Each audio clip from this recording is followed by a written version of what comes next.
Morning बच्चों, बेटा हम 9th क्लास का फर्स्ट चैप्टर हिस्ट्री की बुक फ्रांसीसी क्रांति का पढ़ रहे हैं और आज की हमारी हेडिंग है राजनीतिक प्रतीकों के मायने।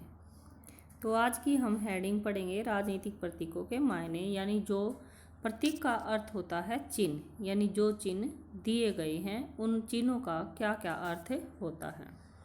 जैसे कि बेटा आप ये देख रहे हैं, ये जो चिन्ह दिया गया है ये टूटी हुई जंजीर।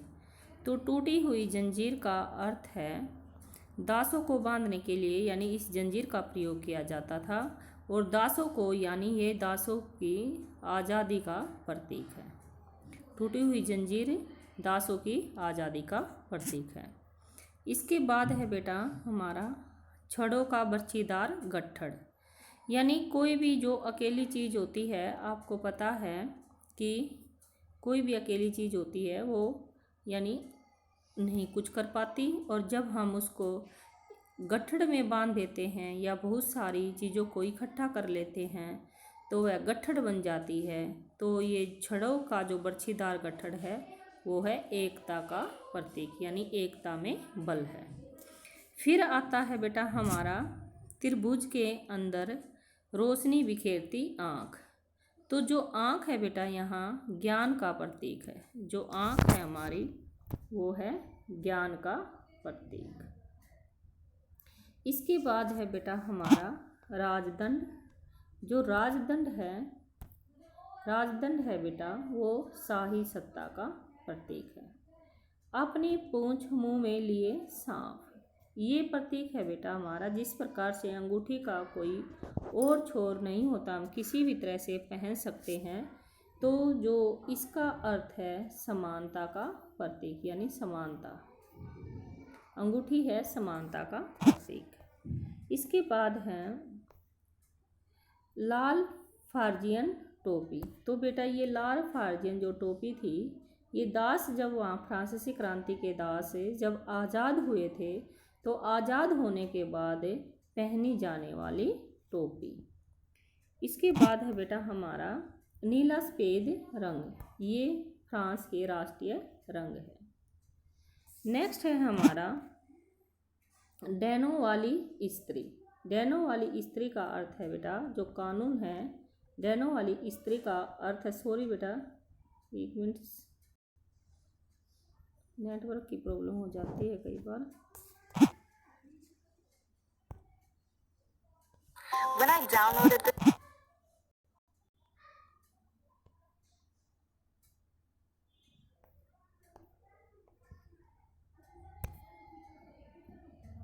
डैनो वाली स्त्री, तो यहाँ ये डैनो वाली जो स्त्री है बेटा ये कानून का मानवीय रूप है। इसके बाद है विधि पट। जैसे ये दरवाजे दिखाई दे रहे हैं, यानी जो कानून है सबकी नज़र में एक समान है, यानी कानून है जो सबके लिए समान है। इसके बाद पढ़ेंगे बेटा हम आज फ्रांस में राजतंत्र का उन्मूलन और गणतंत्र की स्थापना, यानी फ्रांस से जो है राजतंत्र खत्म हो गया और किस प्रकार से गणतंत्र की स्थापना हुई। जैसे कि हमने पढ़ा था कि जो वहाँ पर यानी राजा ने तीसरे, आप ध्यान से मैं अंडरलाइन करती चली जाती हूँ कि जब वहाँ राजा ने नेशनल असेंबली को यानी मान्यता या संविधान पर हस्ताक्षर कर दिए, जब राजा ने संविधान पर हस्ताक्षर कर दिए तो जो राजा था वहाँ का, उसकी गुप्त वार्ता यानी दूसरे देशों से गुप्त वार्ता चल रही थी, और 1789 की गर्मियों के बाद वहाँ होने वाली घटनाओं को नियंत्रण करने के लिए शासकों ने सेना भेजने की यानी योजना बना ली। लेकिन 1792 में नेशनल असेंबली ने प्रशा राष्ट्रीय के विरुद्ध यानी इस चीज़ों की भनक लग गई लोगों को, और 1792 में असेंबली ने प्रशा और ऑस्ट्रिया के विरुद्ध युद्ध की घोषणा का प्रस्ताव पारित कर दिया।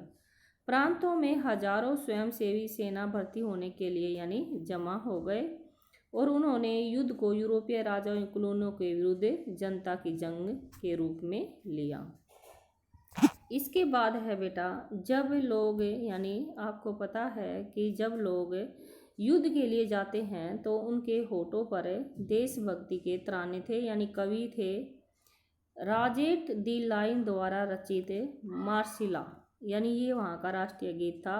और पहली बार इसको मारिलेसस के नाम मार्सिले यानी मारिलेसस के स्वयंसेवियों ने पेरिस को कूच करते हुए इस गीत को गाया था। और अब जो ये है वहाँ फ्रांस में मार्सिलेस वहाँ का राष्ट्रीय गान है। इसके बाद बेटा आता है क्रांतिकारी युद्ध से जनता को भारी, यानी क्रांतिकारियों को युद्ध से भारी नुकसान और आर्थिक कठिनाइयाँ झेलनी पड़ी।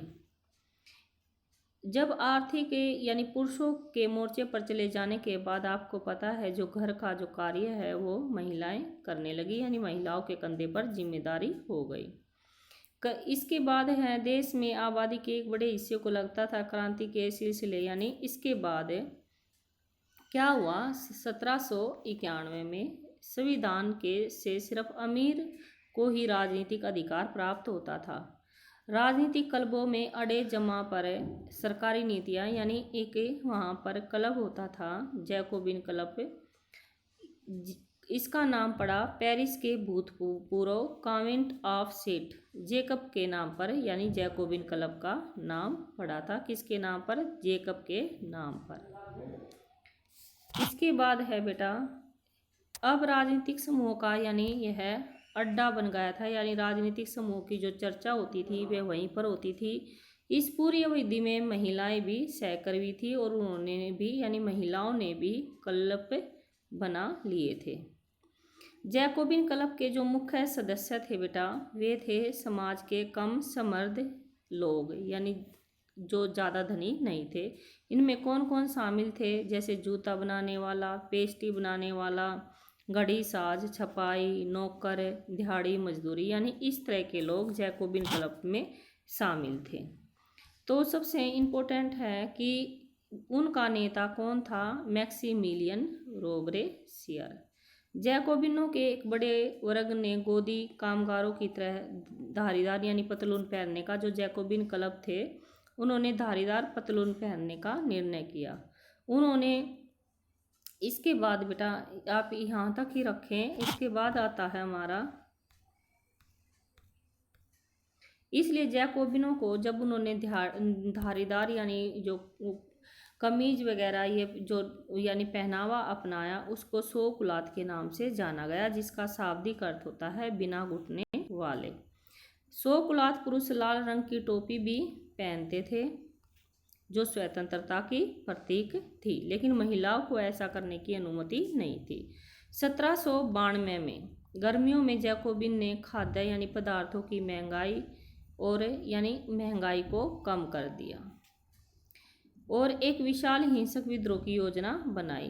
10 अगस्त सुबह उन्होंने टूरलेट महल पर, यानी जो राजा का महल था, उस पर धावा बोल दिया, रक्षकों को मार डाला। इसके बाद है बेटा राजा को यानी धावा बोल दिया, रक्षकों को मार डाला और खुद राजा को कई घंटों तक बंदी बनाए रखा। असेंबली ने शाही परिवार को जेल में डाल दिया और नए चुनाव यानी फिर डाल देने का प्रस्ताव पारित किया। फिर क्या हुआ कि नए चुनाव करवाए गए। नए चुनाव में 21 वर्ष से अधिक उम्र वाले सभी पुरुषों, चाहे उनके पास संपत्ति थी या नहीं थी, को मतदान देने का आदेश दे दिया गया। इसके बाद है निर्वाचित असेंबली को यानी क्या नाम दिया गया, जो यानी नई जो कानून बनाए गए या नए चुनाव की योजना बनाई गई उसमें जो असेंबली थी उसको कन्वेंशन का नाम दिया गया। 21 सितंबर को राजतंत्र का, ये याद रखना आपको, 21 सितंबर 1792 को राजतंत्र का अंत हो गया और फ्रांस को क्या नाम, गणतंत्र यानी राजतंत्र का अंत हो गया और गणतंत्र उसके को घोषित कर दिया गया। गणतंत्र सरकार का यानी वह रूप होता है, ये डेफिनेशन याद रखे, जहाँ सरकार एवं उसके प्रमुख चुनाव यानी जनता करती है। यहाँ वंशानुगत राजशाही नहीं होती। और आप कुछ गणतांत्रिक देशों के ये आगे पढ़ते हैं हम टॉपिक, यानी वहाँ पर राजतंत्र का अंत हो गया और गणतंत्र की स्थापना हो गई, जिसमें जो चुनाव है वो सरकार एवं उसके प्रमुख यानी चुनाव जनता द्वारा किया जाता है। लुई 16वें को न्यायालय द्वारा देशद्रोही में यानी मौत की सजा सुना दी गई। 21 जनवरी 1793 को प्लेस, ये नाम याद रख लेना, प्लेस डी ला कॉन्वेंस ने उसे सार्वजनिक रूप से फांसी दे दी और जल्द ही रानी एनो अनेत का भी यही असर हुआ। अब पढ़ते हैं बेटा हम, दूसरी हेडिंग हमारी आती है आज की, आतंक का राज। आतंक बोलते हैं जिसमें जो लोगों के साथ बहुत ही बुरा किया जाता है उसको कहते हैं आतंक का राज। तो आज की हमारी हेडिंग है आतंक का राज, यानी सन 1793 से लेकर 1794 तक के काल को आतंक का युग कहा जाता है। ये मैंने आपसे बताया था कि जैकोबिन क्लब का जो नेता था रोबरेसियर, वह दंड की यानी उसने नियंत्रण और दंड की फ्रांस में बहुत सख्त नीति अपनाई।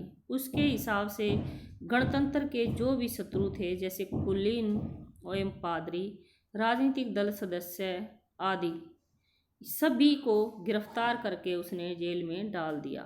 एक क्रांतिकारी न्यायालय द्वारा उन पर मुकदमा चलाया गया। न्यायालय द्वारा उन्हें दोषी ठहराया जाता और गिलोटिन पर चढ़ाकर उनका सिर कलम कर दिया जाता था। गिलोटिन होता है बेटा 2 खंभों के बीच लटकने वाली मशीन होती है जिस पर सर को रखकर अपराधी का सिर यानी धड़ से अलग कर दिया जाता है। इसलिए इस मशीन का नाम था जो वो गिलोटिन, यानी इस मशीन का नाम गिलोटिन पड़ा। इसके बाद है बेटा हमारा, इसके बाद टॉपिक आता है हमारा यानी गिलोटिन नाम पड़ गया। रोबरेटर ने कानून बनाकर मजदूर क्या किया, रोबरेटर ने कानून बनाए और कानून बनाकर कीमतों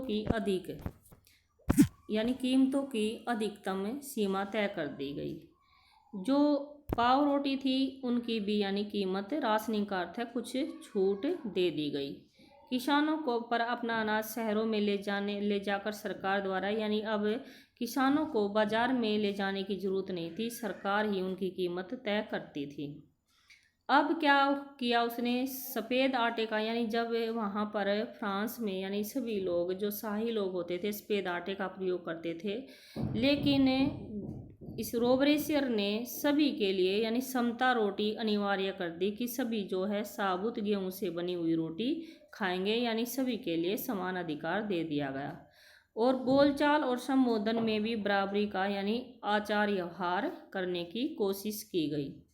इसके बाद आता है बेटा फ्रांसीसी पुरुषों और महिलाओं को, यानी वहाँ पर पुरुषों को क्या नाम दिया गया, पुरुषों को और महिलाओं के स्थान पर सभी, या पुरुषों को और महिलाओं को सियोयेतन नागरिक और सियोतियन, यानी ये पुरुष का नाम है और ये महिला का नाम दे दिया गया। रोबरेसर ने अपनी नीतियां इतनी सख्ती से लागू की कि उनके समर्थक, त्राही का अर्थ है कि वो भी, यानी त्राही होता है सबसे ज़्यादा आंतक शोषण करना लोगों को, इतना ज़्यादा हो गया। और 1794 में न्यायालय द्वारा उसे भी दोषी ठहराया गया और उसको भी गिलोटन पर चढ़ा दिया गया, यानी उसका भी सर कलम कर दिया गया। इसके बाद बेटा हमारी हेडिंग आती है डायरेक्टली शासित फ्रांस। ये बेटा हम कल पढ़ेंगे। थैंक यू आज के लिए। कल हम इसको डायरेक्टली शासित फ्रांस कल पढ़ेंगे।